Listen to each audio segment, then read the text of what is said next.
NEET के इम्तिहान का मैं जिक्र कर रही हूं, जिसमें पर्चा लीक होने के बाद फिर से इस इम्तिहान को रद्द कर दिया गया है। राजस्थान से इसके तार मिल रहे हैं, दो भाइयों के, राजस्थान के। Pictures of the accused, the man who's responsible for the leaked paper.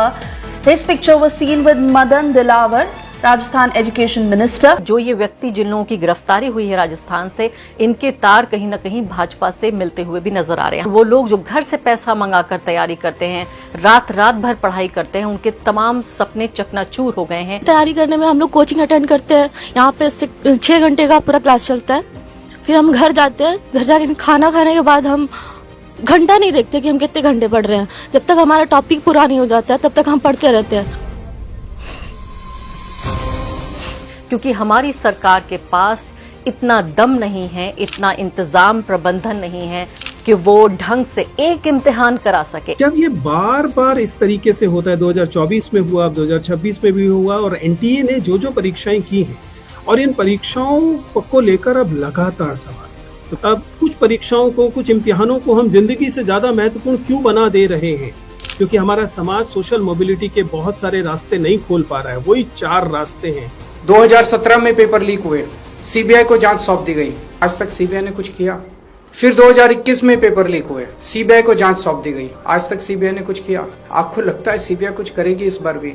क्या पब्लिक एग्जामिनेशन बॉडी का काम ये है कि वो सरकार को फायदा कमा कर दे? डॉक्टर्स और इंजीनियर्स की जो क्वालिटी, जो भ्रष्टाचार से घूस देकर और पर्चे चोरी करके, लीक करके वो निकल के आ रहे हैं, इसको किस तरीके से आगे देखेंगे। नमस्कार, द वायर में आपका स्वागत है। मैं हूं आरफा खानम शेरवानी। आप ये देखिए कि वो देश जो विश्व गुरु बनने का दावा करता है और पूरी, मैं कहूंगी कि 145 करोड़ जनता को जो बेवकूफ बनाने की 12 साल से कोशिश हो रही है, वो जनता समझ गई है कि ये इतना आसान नहीं है। विश्व गुरु देश में एक छोटा सा इम्तिहान नहीं करवा पा रहा है।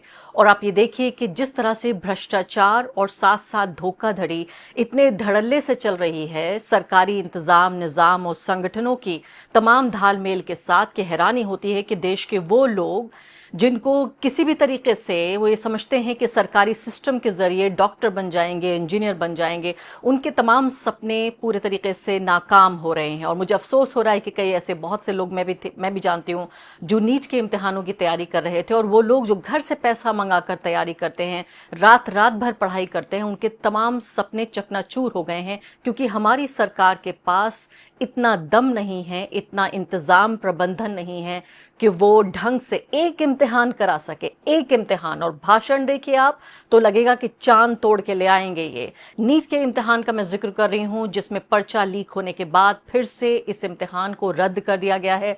फिलहाल जो खबर आ रही है, आज तक ने, इंडिया टुडे ने ये खबर छापी है, वो ये कह रहे हैं कि राजस्थान से इसके तार मिल रहे हैं, दो भाइयों के, राजस्थान के जमवारागढ़ से 2 भाइयों के, मंगीलाल और दिनेश अग्रवाल, जिन्होंने गुड़गांव के एक डॉक्टर से 30 लाख रुपए में ये पर्चा खरीदा। उन्होंने कुछ और लोगों को बेचा, उन्होंने कुछ और लोगों को बेचा, और उन्होंने भी कुछ और लोगों को बेचा। और इस तरह से ये तमाम तरीके से ये आम हो गया। 100 से ज्यादा जो क्वेश्चंस थे वो इसमें पकड़े गए कि वही हूबहू सेम थे। अब एग्जाम तो फिलहाल रद्द हो गया है। इसके अलावा अब यहाँ ये भी कहा जा रहा है कि किस तरह से जो federation of all India medical association है, उसने सुप्रीम कोर्ट में एक याचिका दाखिल की है। और ये याचिका दाखिल हुई है न सिर्फ कि एग्जाम है, बल्कि जो नेशनल टेस्टिंग एजेंसी है, एनटीए, जिसके ऊपर जिम्मेदारी है इस पूरे इम्तिहान को रेगुलेट करने की, ऑर्गेनाइज कराने की, उनके खिलाफ ये पिटीशन दायर की है कि ये पूरी तरीके से नाकाम हुई है। उनका ये कहना है कि दोबारा परीक्षा कराई जाए और कोर्ट की, यानी जजों की निगरानी में एक ये मेडिकल का एग्जाम होना चाहिए। अब इसको किस तरीके से आगे देखेंगे। खबरें तो यहां तक आ रही हैं कि जो ये व्यक्ति जिन लोगों की गिरफ्तारी हुई है राजस्थान से, इनके तार कहीं ना कहीं भाजपा से मिलते हुए भी नजर आ रहे हैं। हमारे साथ बेहद खास मेहमान मौजूद हैं, विजेंद्र चौहान जी, जो कि एसोसिएट प्रोफेसर हैं जाकिर हुसैन कॉलेज में, दिल्ली यूनिवर्सिटी का ये कॉलेज है।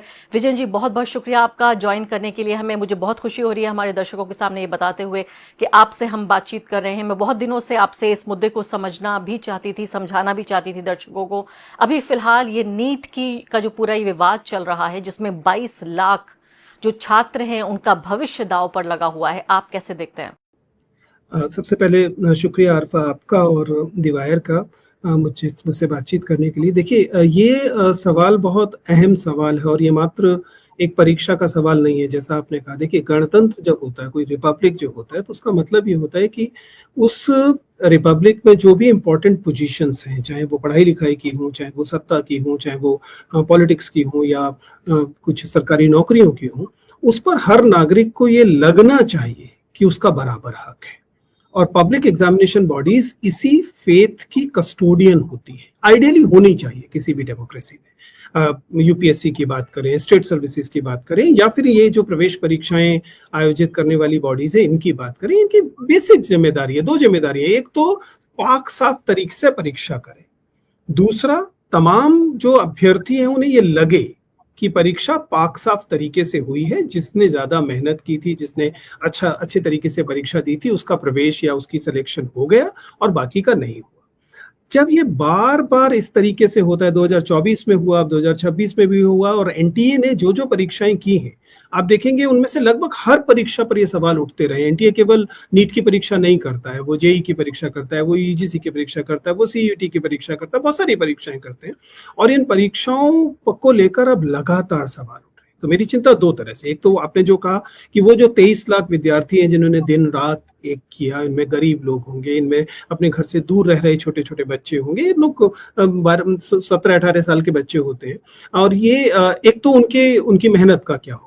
वे विद्यार्थी जो निकल कर आए, उन्हें लगा कि उन्होंने 630, 650 कर लिए थे इस बार, और इस बार उनका सिलेक्शन हो जाएगा। अब वो कह रहे हैं कि हमें दोबारा परीक्षा देनी पड़ेगी।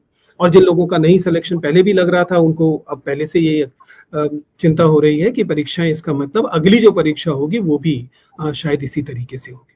सो माय पॉइंट इज कि public examination bodies need to understand कि वो केवल एक ओएमआर शीट बांटने की एजेंसी नहीं है, वो पब्लिक फेथ की कस्टोडियन है। And NTA has failed again and again. I believe that we need to question the existence of NTA because ऐसा लगता है कि कुछ गड़बड़ चलती रहती है और कुछ पकड़ में आ जाती है और बाकी पकड़ में नहीं आती। तो आप ये कह रहे हैं कि अगर ये बात नहीं वाकई लीक हुई होती, यानी पर्चा लीक होने की बात अगर लीक नहीं हुई होती, तो ये तो पूरा गेम सेट था। फिर तमाम ये जो छात्र हर साल लाखों छात्र, और खासकर मैं कहती हूँ कि ये मिडिल क्लास से भी ज्यादा लो मिडिल क्लास, और कुछ लोग तो समझते हैं कि पढ़ाई लिखाई करके हम अपनी जो गुर्बत है, जो गरीबी है, उससे आगे बढ़ जाएंगे, अपने हालात को हम पार कर लेंगे।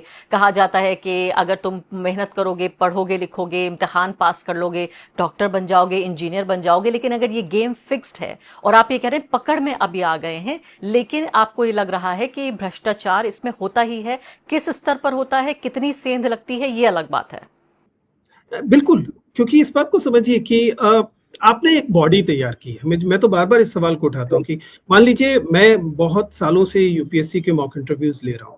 यूपीएससी की परीक्षा यूपीएससी नाम की एक बॉडी करती है, जो कि कॉन्स्टिट्यूशनल बॉडी, यानी कि देश का जब आइन लिखा जा रहा था, जब संविधान लिखा जा रहा था, तो लोगों ने इस बात को समझा कि ये जो पब्लिक एग्जामिनेशन होंगे, इनमें फेथ बचाए रखने के लिए जरूरी है कि हम ऐसी बॉडीज तैयार करें जिनकी कॉन्स्टिट्यूशनल लायबिलिटीज हो। अब आपने देश की इतनी इंपॉर्टेंट परीक्षाओं को एक सोसाइटी को दे दिया। एनटीए एक सोसाइटी है अंडर सोसाइटीज रजिस्ट्रेशन एक्ट, वो एक स्टैट्यूटरी बॉडी नहीं है, वो इवन एक एग्जीक्यूटिव बॉडी नहीं है। आप उस पर अगर सवाल उठाना चाहें तो आपको पहले मिनिस्टर से कहना पड़ेगा, मिनिस्टर कहीं जाके अपने किसी सबऑर्डिनेट को कहेगा और उसके बाद वह एनटीए तक पहुंचेगा। It's a society, it's like, I am sorry to say, it's like PM cares, no accountability.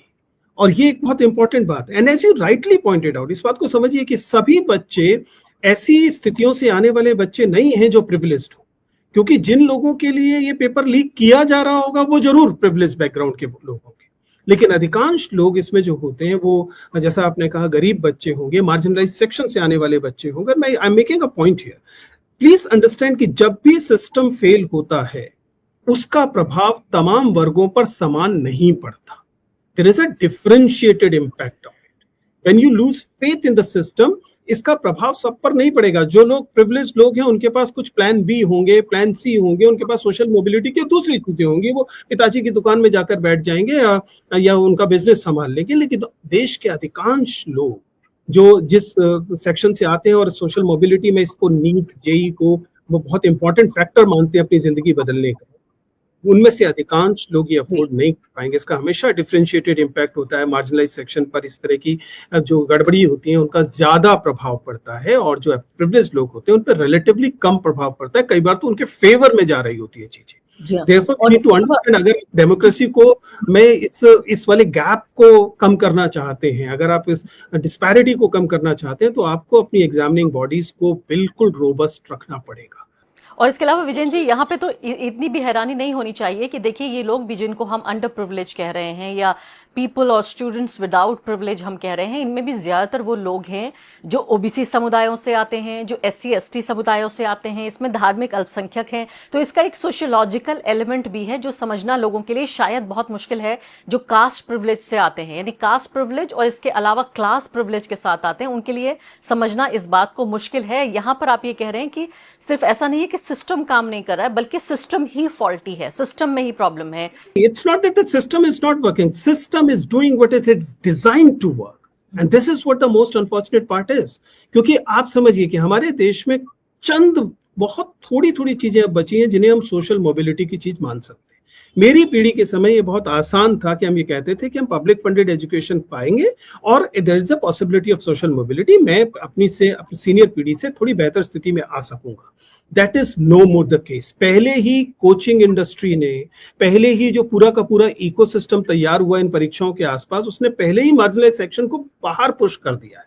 और जब अब परीक्षाएं इस तरीके से उनकी शुचिता समाप्त होगी, उनकी सैंक्टिटी समाप्त होगी, तो वो और भी ज्यादा मार्जिनलाइज हो जाएंगी। And we need to understand then why are we making certain examinations, कुछ परीक्षाओं को, कुछ इम्तिहानों को हम जिंदगी से ज्यादा महत्वपूर्ण क्यों बना दे रहे हैं? क्योंकि हमारा समाज सोशल मोबिलिटी के बहुत सारे रास्ते नहीं खोल पा रहा है। वही 4 रास्ते हैं, जेई क्लियर कर लो, इंजीनियर बन जाओ, नीट क्लियर कर लो, डॉक्टर बन जाओ, यूपीएससी क्लियर कर लो, आईएएस बन जाओ। 140 करोड़ लोगों का देश केवल 4 सपनों से नहीं चल सकता। उसके पास इतने ज्यादा सपने होने चाहिए ताकि ये जो परीक्षाएं हैं बहुत इंपॉर्टेंट न रह जाएं। क्योंकि जब ये परीक्षाएं बहुत इंपॉर्टेंट रह जाती हैं तो वेस्टेड इंटरेस्ट के पास बहुत बड़े ल्यूक्रेटिव कारण होते हैं इसे रिग करने के लिए। अपराधियों के पास बहुत इंपॉर्टेंट कारण है कि उन्हें पता है कि एक पेपर अगर वो लीक करवा लेंगे तो उसके लिए लाखों, शायद करोड़ों रुपए हासिल किया जा सकता है। बहुत प्यारी बात आपने कही है और बहुत ही आसान शब्दों में इतनी अच्छी आप बात कह रहे हैं। मैं अभी इसी मुद्दे को मैं दूसरे एंड से पकड़ना चाहती हूँ कि पहली बात तो हमने यहाँ छात्रों के पॉइंट ऑफ व्यू से बात की। अब मैं अगली बात करना चाहती हूँ आपसे मरीजों के पॉइंट ऑफ व्यू से। और आप कह रहे हैं सिर्फ डॉक्टरों की भी बात नहीं है, इसमें और भी एग्जाम होते हैं। फिलहाल मैं डॉक्टर का एग्जाम लेती हूँ कि एग्जाम्पल लेती हूँ कि इस तरह के लोग जो पर्चे खरीद कर एग्जाम क्लियर कर डॉक्टर या इंजीनियर या कुछ और बन रहे हैं, आप मुझे ये बताइए कि हम किस तरह का समाज बना रहे हैं, हम किस तरह से, यानी डॉक्टर्स की जो क्वालिटी है वो कॉम्प्रोमाइज्ड है। मरीज देखिए हमारे यहाँ, अगर दिल्ली में ही देख लें, खाली सबसे बड़ा अस्पताल है एम्स, जितने लोग एम्स के अंदर नहीं होते जितने बाहर पड़े हुए होते हैं। और कोई भी देखेगा इस राष्ट्रीय राजधानी में इमेज, और बहुत बार स्टोरीज हो चुकी हैं, ऐसा नहीं है, प्रधानमंत्री कार्यालय से कुछ ही घंटों की दूरी पर, जहां सोचिए कि विश्व गुरु जहां से विश्व को चला रहे हैं, वहां से कुछ दूरी पर किस तरह से सड़क पर लोग पड़े होते हैं। तो ऐसे में जो पूरा ये इंफ्रास्ट्रक्चर है वो तबाह है। और दूसरे वो डॉक्टर्स और इंजीनियर्स की जो क्वालिटी, जो भ्रष्टाचार से घूस देकर और पर्चे चोरी करके, लीक करके वो निकल के आ रहे हैं, उस लिहाज से आप कैसे देखते हैं इसको? देखिए, ये अरफा बहुत अहम सवाल आप उठा रहे हैं। जब थोड़ा सा पॉजिटिव डिस्क्रिमिनेशन किया जाता है मार्जिनलाइज सेक्शन के लिए, एससी एसटी ओबीसीज के लिए, और उनकी कट ऑफ 2 नंबर 4 नंबर नीचे जाती है अनरिजर्व कैटेगरी के लोगों से, तब बार बार उठाया जाता है कि देखिए इससे मेरिट कॉम्प्रोमाइज हो रही है। क्या इस सवाल को नहीं पूछा जाना चाहिए कि जो व्यक्ति 30 लाख रुपए, जैसा आपने बताया रिपोर्ट में, या जो भी राशि खर्च करके वो इस पेपर को हासिल कर रहा है, वो कैसा डॉक्टर बनेगा? जिसकी बुनियाद ही दोनों तरह से, एक तो उसकी एकेडमिक जो एबिलिटी है उस पर सवाल उठता है, और जाहिर है कि उसके एथिकल उस पर भी सवाल उठता है कि जो व्यक्ति प्रवेश ही ले रहा है 30 लाख के का पर्चा लेके, वो जब डॉक्टर बनेगा तो वो इस 30 लाख को कैसे वसूलेगा, इस पर सवाल उठना चाहिए। और वो किस क्वालिटी का डॉक्टर बनेगा। एक और सवाल इसी से जुड़ा हुआ ये है कि कोई क्यों इतनी बड़ी रकम देने को तैयार होता है? वो इसलिए तैयार होता है कि अदरवाइज उसको प्राइवेट सेक्टर के मेडिकल कॉलेजेस में जाना पड़ेगा जहां 1 करोड़ रुपए फीस दी जाएगी। तो ये जो हम जिस किस्म की हमने पूरी व्यवस्था खड़ी की है, जो कि हर चरण पर ये सुनिश्चित करना चाहती है कि जो मार्जिनलाइज व्यक्ति है पहले तो वो बाहर हो जाए, वो मार्जिनल व्यक्ति मरीज के तौर पर भी बाहर हो जाएगा क्योंकि उसको क्वालिटी डॉक्टर्स नहीं मिल रहे होंगे, और वो एज ए स्टूडेंट भी बाहर हो रहा होगा क्योंकि वह इस व्यवस्था में घुस नहीं पा रहा होगा। और उससे जिस किस्म की निराशा होगी, अगर आप पिछले 30-32 घंटे से जो लगातार मैसेजेस आ रहे हैं बच्चों के, उनको देखें तो आपको समझ में आएगा कि बच्चे भयानक निराश हैं, और ये वो बच्चे हैं जिन पर भविष्य निर्भर करता है, और बहुत बुरी स्थिति इस समय हमें दिखाई दे रही है। और मरीजों के लिए तो खैर ये सवाल उठेगा ही, क्योंकि कल को जब ये मरीज इलाज के लिए पहुंचेंगे और पूछेंगे डॉक्टर से कि अच्छा आप 24 के बैच के हैं जब पटना में पेपर लीक हुआ था, या आप 26 के बैच से हैं जब दिल्ली या राजस्थान में पेपर लीक हुआ था, तो एक भरोसा दूसरी व्यवस्था से भी टूटना शुरू होगा।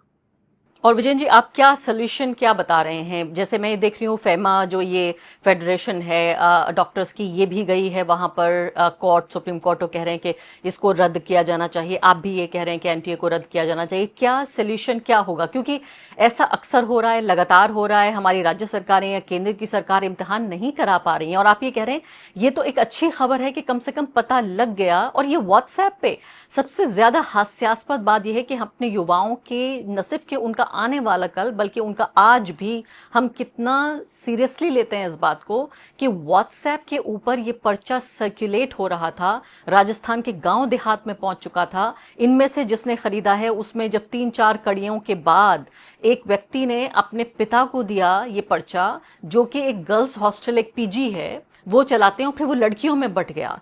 मतलब ये सुनने समझने में भी इतना हैरान कुन है ये पूरी बात कि देखिए, मुझे याद आ रहे हैं उन लोगों के रोते बिलखते चेहरे जो कुछ, जिनमें से कुछ दिखाए जा रहे हैं। तो फिर पर्चा होता, एग्जाम होने वाला होता है, पर्चा लीक हो जाता है, या एग्जाम हो जाता है उसके बाद पता चलता है पर्चा लीक हो गया, फिर उसे कैंसिल किया जाता है। सिस्टम आखिर सुधारा कैसे जाए? सिर्फ एनटीए ही इसके लिए जिम्मेदार है? सबसे पहले तो लोगों की गर्दन पकड़ने भर से ये सिस्टम सुधरेगा ये मत मानिएगा। ये सिस्टम सिस्टमिक बीमारी से ग्रस्त है। राहुल गांधी ने, आपको याद होगा, याद दिलाया कि 10 साल में 89 पब्लिक एग्जामिनेशंस ऐसे हैं जो कि लीक हुए, जिन पर सवाल उठे, जिनमें से शायद 48 एग्जाम ऐसे थे जो री एग्जाम करने पड़े।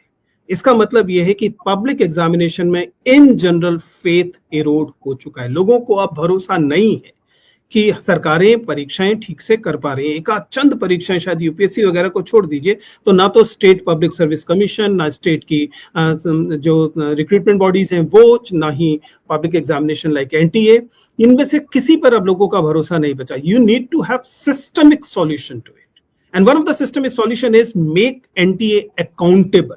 वन सेकेंड, आपको हैरानी होगी, आप एनटीए का बजट देखिए, आपको समझ में आएगा। NTA is effectively zero budget support पर चल रहा है। एनटीए बच्चों से जो फीस हासिल करता है, मेरे पास फिगर है 3,512 करोड़ रुपया उसने परीक्षाओं की फीस में हासिल किया, और उसमें लगभग 3,064 करोड़ रुपया खर्च किया। यानी कि आप एक पब्लिक एग्जामिनेशन बॉडी को प्रॉफिटेबल बनाने की कोशिश कर रहे हैं एक डेमोक्रेसी में। क्या पब्लिक एग्जामिनेशन बॉडी का काम यह है कि वो सरकार को फायदा कमा कर दे? We should give budgetary support to it. अगर आप एक ऐसी बॉडी, इस बॉडी की जानने की कोशिश कीजिए, इस बॉडी में कितने स्थायी कर्मचारी हैं, आपको हैरानी होगी, देयर हार्डली एनी।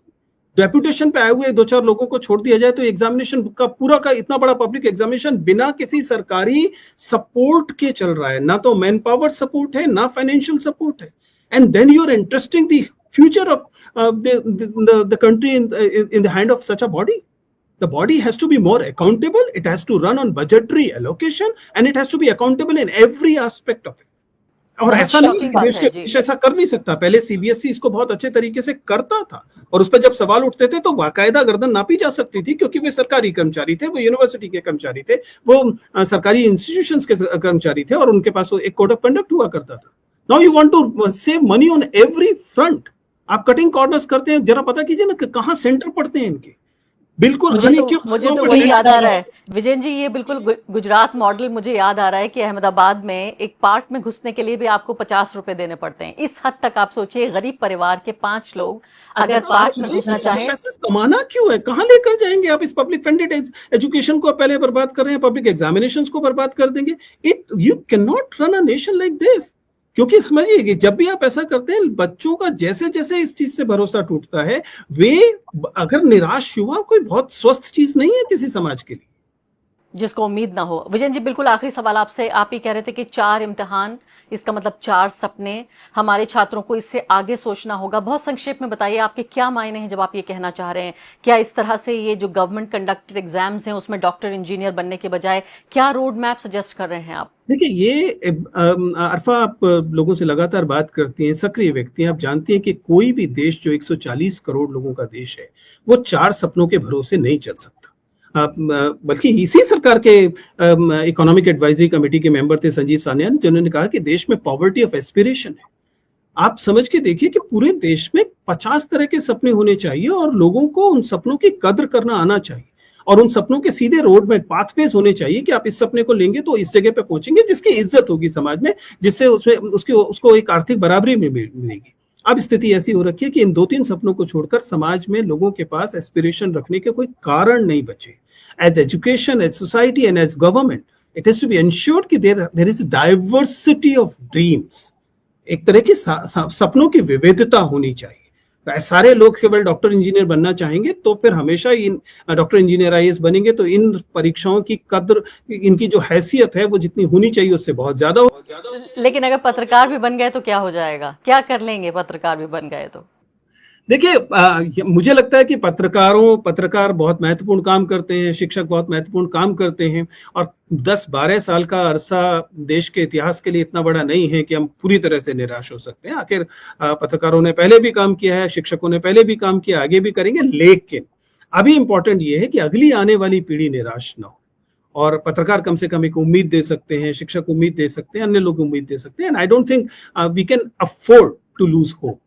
जी, बहुत बहुत शुक्रिया आपका विजयन चौहान जी, अच्छी बातचीत बताने के लिए, स्ट्रक्चरल पूरे बदलाव जो होने चाहिए वो बताने के लिए। और मुझे खुशी इस बात को लेकर भी ज्यादा हो रही है कि आपने एक ऑप्टिमिस्टिक ही, मतलब इतनी पेसिमिस्टिक, निराशावादी खबर से भी आपने किसी तरह से कुछ आशा जरूर निकाल दी है। बहुत बहुत शुक्रिया आपका। द वायर के और वीडियोस देखने के लिए सब्सक्राइब करें और बेल आइकन पर क्लिक करें। स्वतंत्र पत्रकारिता की आर्थिक मदद करने के लिए डिस्क्रिप्शन में दिए गए लिंक पर जाएं और अपनी राशि चुनें।